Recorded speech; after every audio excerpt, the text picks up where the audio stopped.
င်္ဂလာပါဒီနေ့တေကဘာ sharing လုပ်ပေးမယ်ဆိုလို့ရှိရင်duplicate ဖြစ်နေတဲ့ data duplicate ဆိုတာဒီလိုထပ်နေတဲ့ data ပဲရန်ကုန်မန္တလေးအများကြီးထပ်နေတဲ့ duplicate data တွေကိုဘယ်လို data တစ်ခုတည်းဒီလို table တစ်ခုတည်းမှာ data တစ်ခုတည်းဖြစ်အောင်ဘယ်လိုပြန်လုပ်မလဲဆိုတာရယ်နောက်တစ်ခုကကြတော့ဒီလိုပေါင်းချရေးနံပါတ်အများကြီးထပ်နေတဲ့ဟာကိုရန်ကုန်မှာဆိုပေါင်းချဘယ်နှခုရှိရမန္တလေးမှာဆိုပေါင်းချဘယ်နှခုရှိရဥစားကို count if ဆိုတဲ့ function နဲ့သုံးပုံသုံးနည်းနဲ့ပြီးလို့ရှိရင်ဒီ amount တွေရန်ကုန်မှာရှိတဲ့ငွေပမာဏ amount တွေကိုဘယ်လောက်ရှိတယ်ဥမာမန္တလေးကငွေမှာဘယ်လောက်ရှိရဆိုတာတော့ sum if နဲ့ပေါင်းပြပါမယ်ဒီဒါဆိုလို့ရှိရင်ဒီရန်ကုန်တို့မန္တလေးလို့ဖြစ်ဆိုဒီလို table လေးတစ်ချက်တီးတီးလေးပြန်တိစောက်ကြပါမယ်ဒီ table လေးပြန်တိစောက်ပါတော့အများကြီးမပြတော့ပါဘူးเนาะအရင်ဦးဆုံးလောလောဆယ်ကိုယ့်ရှိမှရှိနေတဲ့ data တွေကဒီဘောင်ချတွေကဘယ်နှခုလဲဆိုတာကိုဘောင်ချနံပါတ်စင်လေးထိုးထားပြီပေါ့1 2 3အမှတ်စင်လေးထိုးထားပြီးတော့ဘောင်ချဘယ်နှဆောင်အောင်ရှိရတယ်ဆိုရင်39ဆောင်အောင်ရှိတယ်ဒါဘောင်ချနံပါတ်တွေပေါ့ဒီဘောင်ချနံပါတ်တွေရဲ့နောက်ရန်ကုန်မှာဆိုရှင်ရန်ကုန်ကနေပြီးတော့ဘောင်ချဘယ်နှခုရှိမှလဲရန်ကုန်မြို့မှာရလွယ်ငွေမောက်ဘယ်နှခုရှိရလဲပြီးရှင်သူကဒီဟာလေးကကြတော့ date ပေါ့ဒါ due date နဲ့ today date ရွာ today မဲ့သူငွေဒီမှာဥမာဆိုလို့ရှိရင်ပစ္စည်းပို့တာရေးဆိုလို့ရှိရင်ဒါဆိုရင် due date တင်ဘယ်လောက်ဝင်မှာလဲဒီနေ့ date ဘယ်လောက်ရောက်ကမှာလဲဆို different date မှာ9ရက်နေ့กว่าဒါလေးကကြတော့ date ကလေးကိုခြားနာပြထားတာပေါ့နော်အဲ့ဒါဆိုလို့ရှိရင်လောဆယ်ဘာလို့ဆိုလို့ရှိရင်ရန်ကုန်မန္တလေးကို duplicate ထပ်နေတဲ့နေရာတွေကိုတစ်ခုတည်းဖြစ်အောင်ပြန်လုပ်မယ်ပေါ့နော်အဲ့ဆိုတော့လောလောဆယ်ဘာပြန်လုပ်မယ်ဆိုရင်ရန်ကုန်ကနေပြီးတော့ဒီဥစ္စာအကုန်လုံးအောက်ကိုဆက်လက်မှတ်ပြီးလို့ရှိရင် control C ဒါမှမဟုတ်ရှင် copy လုပ်ပေးလိုက်မယ်ပေါ့နော် copy ပြီးလို့ရှိရင်ဒီမှာ paste လာလုပ်မယ်ပေါ့ paste လာလုပ်ပြီးဒီလိုအများကြီးတော့ထပ်သွားတယ်ဒါပေမဲ့တော့ဘာလုပ်ရမလဲဆိုလို့ရှိရင်ဒီနားကိုရဲ့ data ဆိုတဲ့နေရာထဲကိုသွား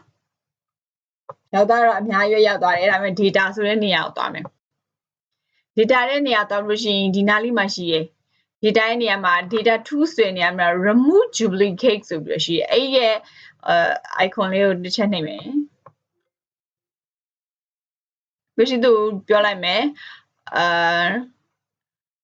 ဒီမှာကြတော့ expand the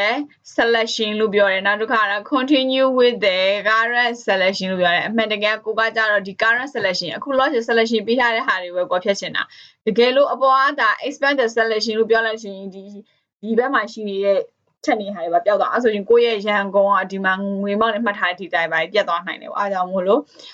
continue with the current selection လို့ဆိုတဲ့နေရာလေးချက်ပေါက်ကလေးကိုတောင်းအောင်ပြီးတော့ remove duplicate ပေးလိုက်မယ်ပေါ့ဒါဆိုလို့ရှိရင် okay လို့ပေးလိုက်မယ်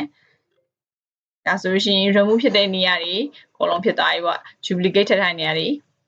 အကုန်လုံးပြောက်သွားပြီ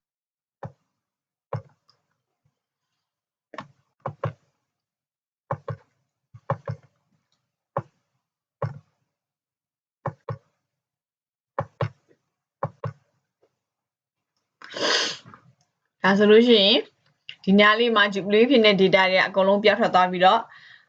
တစ်ခုချင်းစီတွေပဲကြံနေခဲ့တော့တယ်ဒါဆိုလို့ရှိရင်ဒီကနေပြီးတော့ဘောက်ချာတွေကရန်ကုန်မှာဘောက်ချာဘယ်နှခုရှိတယ်လို့ရှိရင်ရန်ကုန်ကနေပြီးတော့ငွေမောက်ဘလောက်ရမှာလဲဆိုတဲ့ဥစ္စာကိုပြန်ပြီးတော့တွက်မယ်လောလောဆယ်ဘောက်ချာနံပါတ်ဘယ်နှခုရှိတယ်ဆိုတဲ့ဥစ္စာကိုအရင်တွက်မယ်ပေါ့နော်အဲ့ဆိုရင်ညီမျှခြင်း count count if ဆိုပြီးတော့ပေးလိုက်မယ်count if လို့ပေးရင်ပေးဒါမှမဟုတ်လို့ရှိရင်ကိုရမ်းထည့်ခြင်းဆိုရှင်လည်းဒီနားမှာ function insert function ဆိုတဲ့ key လေးရှိအောင်နှိပ်လို့လည်းရတယ်နှိပ်လို့ရှိရင်ကိုဒီမှာ count if ဆိုတာကိုပေးလိုက်လို့ရှိရင် go ဆိုတာနဲ့ count if ဆိုတဲ့ function လေးကြာလာပြီဒီနားလေးမှာကဲအဲ့ဒါဆိုရှင်ကိုကမှာrange ပေးရတော့မယ်ကိုဘာ range ပေးရမလဲဆိုရှင်ကိုကဒီပေါင်ချလေးရယ်ဒီရန်ကုန်ရယ်ကိုပေးရမယ်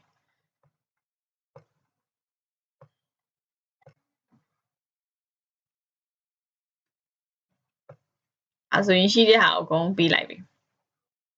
select ပေးလိုက်ပြီပေါ့နော် select ပေးလိုက်ပြီးလို့ရှိရင်သူက criteria ဘာကိုပြောချင်တာလဲလို့သူပြောပြီကိုကဘာကိုပဲလို့ချင်တာလဲရန်ကုန်မြို့ရဲ့ဥစ္စာကိုပဲလို့ချင်တာအဲ့တော့ရန်ကုန်ဒီနားလေးမှာရှိတယ်ကိုရဲ့ဒီ select လေးကိုပြန်ပြီးတော့ကာစာပြန်ထောက်ကြတယ်ပေါ့ဒီနားဟာလေးပြန်ထောက် G4 ဆိုတဲ့ဥစ္စာလေးကိုပြန်ထောက်up လို့ရှိရင်ခွင့်ပိတ်ပြီးတော့okay လို့ပေးလိုက်လို့ရှိရင်ဒါရန်ကုန်ရဲ့ဥစ္စာ5ခုရှိရဆိုတာပေါ့န number 5ခုရှိဘောင်ချ5ခုရှိတယ်တဲ့ဆိုပြီးတော့ပေါ်လာတယ်ဟုတ်မဟုတ်ပြန်ရင်ကြည့်လိုက်မယ်1 2 3 4 5ခုတဲ့ဆိုတော့ရန်ကုန်စာအကောင်5ခုပဲဟုတ်တယ်ကျန်တာလေးမရှိဘူးဒါဆိုရင်ကိုယ့်ရဲ့ formula မှန်ကို check ပြရလို့ရတယ်ဖြစ်ရင်ဒါအားလုံးကိုဒီလို select drop ဆွဲချရင်ဒီနာမှာအပေါင်းလက္ခဏာလေးကနေပြီးတော့ double click ခောက်ကြလိုက်ရင်တော့ auto view ကြလာမယ်ကိုကဒီမှာဘောင်ချနံပါတ်ကဘောင်ချစုစုပေါင်းက39ဆောင်ရှိတယ်ဒီမှာကျတော့ကို function key ပေးထားတာဒီလိုမျိုးဖြစ်တာမှန်ကို auto sum ဆိုတာလေးနဲ့ပြန်ပေါင်းကြည့်လိုက်လို့ရှိရင်ဒီအတက်ခါလိုက်တာ39ဆောင်ကိုရဲ့အမှတ်စဉ်တစ်ကနေရပြီးတော့လဲ39ခုဆိုတော့39ခုမှန်သွားပြီဒါဆိုရှင်ကိုရဲ့ data ကမှန်မှာတော့ပေါ့ကို checking ပြန်ရိုက်တာပေါ့နေပြီးရှင်ငွေအမောင်းကိုကွာကြတော့အလုံးလဲဆိုငွေအမောင်းကိုလည်းထပ်ပါမယ်ညီမျှချင်း sum if လို့ရိုက်ချက်လို့ရတယ်လို့ set function key နဲ့လည်းပြီးလို့ရတယ်ပေါ့ဒီမှာပေါ်နေရကြ range ကကြတော့ဘာကိုကို arrange ပေးမှလဲဆိုတာသူပြောပြီကိုက arrange ပေးရမှာဒီနှစ်ခု set ဒီနှစ်ခုဒီ set နှစ်ခု arrange ပေးရမှာကိုလိုချင်တဲ့ငွေဝပမာဏရဲ့ဒီရန်ကုန်ရဲ့ရှိလို့ဒီမျိုးရှိရဲ့မြို့တွေနဲ့မြို့နယ်နေရနေရငွေမောင်းနေရဥပပေးရမှာပေးပြီးပါပြီလို့ရှိရင်နောက်တော့ဘာလောက်ခိုင်းတာလဲဆိုတော့ဒီမှာ criteria လောက်ခိုင်းတယ်ပြီး comma လေးကုန်မယ်ဒီမှာ criteria လောက်ခိုင်း criteria လို့ကိုကဘာကို criteria လို့မှာလဲဟုတ်တယ် criteria လို့ချင်တာကြတော့ဒီရန်ကုန်ဆိုတဲ့နေရာလေးကိုရန်ကုန်ဆိုတဲ့နေရာလို့ထားမယ်ပြီးရင် comma ကုန်မယ်ပြီးလို့ရှိရင် sum range ဆိုတာဘယ်မှာဘယ်ဥစ္စာဘယ် arrangement ကိုပေါင်းပြရမှာလဲဆိုတော့ဒီ arrangement ကိုပေါင်းပြရမှာဒီ arrangement ကိုပေါင်းပြရမှာပြီးရင် green page ကိုပေါင်းခိုင်းတဲ့ arrangement က set ဟိုလာဆိုပြီးအတက်ခောက်လိုက်ပြီးလို့ရှိရင်တော့ငွေမောင်းကကျလာပြီမှန်ကိုလည်းကိုပြန်စစ်လို့ရရရန်ကုန်နံပါတ်လေး select ပေးလိုက်မှတ်လို့ရှိရင်ဒီနားလေးမှာအောက်နားလေးမှာပေါ်တယ် sum က33500ထားဒီမှာဆိုလဲ33500ကဲဒါဆိုလို့ရှိရင်ကိုရဲ့ function လေးကြီးလေးရလည်းမှန်တယ် double click ခောက်လိုက်ပြီးရင်အောက်မှာ auto ပေါင်းပြီး auto sum လေးနဲ့နှိပ်ကြည့်လိုက်မယ်ဆိုရင်ဒီငွေမောင်းကဘယ်လောက်ရမလဲဆိုတာအခုတော့ပြန် checking ရိုက်လို့ရပြီဒီမှာကငွေမောင်းကကြတော့ဒီလောက်ဒီမှာလဲကိုပေါင်းထားတဲ့ငွေအမောင်းကလည်းဒီလောက်ပဲဆိုတော့ okay ပါပြီဒါဆိုလို့ရှိရင် duplicate data တွေကိုဘယ်လိုပြန်ပြီးတော့စင်းစရာပြန်ဆွဲထုတ်လို့ရတာရယ်ငွေမောင်းတွေဘယ်လိုပြန်ပေါင်းမလဲဆိုတာရယ်နောက်တစ်ခုကကြတော့ count if ကိုဘယ်လိုသုံးတာလဲ sum if ကိုဘယ်လိုသုံးလို့ရလဲဆိုတာကိုနားလည်သဘောပေါက်ပြီလို့ထင်ပါတယ်ဒါဆိုလို့ရှိရင်တော့ဒီဥစားကြတော့ day ပေါ့နော် current day တွေကိုဘယ်လို current day and time တွေကိုဘယ်လို function key နဲ့ခေါ်ယူသုံးစွဲလို့ရလဲဆိုတဲ့အကြောင်းအရာလေးကိုသင်ပေးမှာဖြစ်ပါတယ် current day ကိုလို့ဆိုလို့ရှိရင်ညီမျှချင်း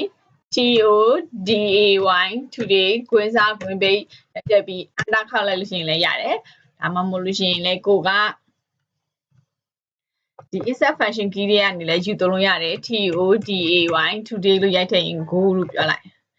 ဒီနားလေးမှာပေါ်လာပြီ today အဲ့ဒါလေးကိုမှ okay လို့ပြောလိုက်ရုံပဲတက်ခောက်လိုက်ရင်ဒီနေ့ဒိတ်နဲ့လနဲ့ရက်နဲ့ထိုင်နေတာပေါ်လာပါတယ်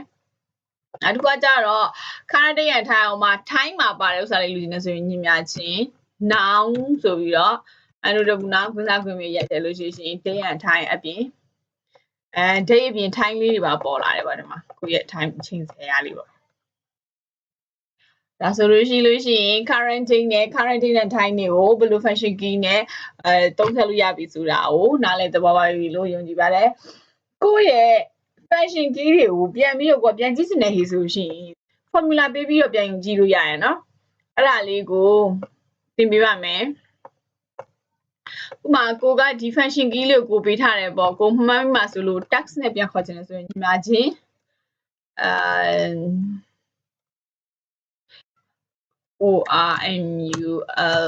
formula formula tax ဆိုတာလေးရှိတယ်အဲ့ formula tax လေးကိုနှိပ်လိုက်မယ်နှိပ်လိုက်ပြီးရှိရင်ဒီနေရာဆက်ကွက်လေးဆက်လက်မှတ်လိုက်ပြီးဘယ်ပြီးအနာပြန်ခါလိုက်တာနဲ့ကိုယ့်ရဲ့ formula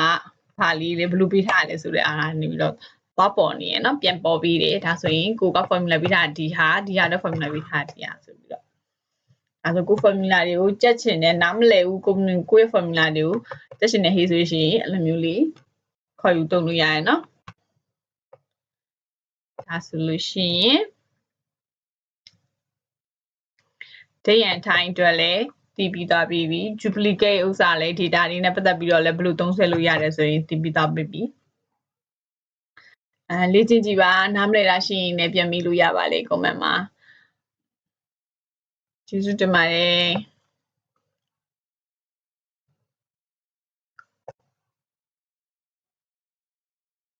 ်